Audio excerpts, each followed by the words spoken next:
আল্লাহ আমার সৃষ্টিকর্তা, আল্লাহ আমার সবার কাছে প্রিয় যিনি তিনি আমার রব। দুনিয়া করব সবাই আল্লাহর ইবাদত, দুনিয়া করব সবাই আল্লাহর ইবাদত।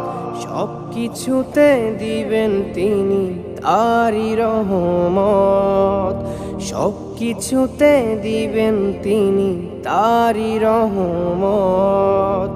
আল্লাহ আমার সৃষ্টিকর্তা, আল্লাহ আমার সবার কাছে প্রিয় যিনি তিনি আমার রব। আল্লাহ আমার সৃষ্টিকর্তা, আল্লাহ আমার সবার কাছে প্রিয় যিনি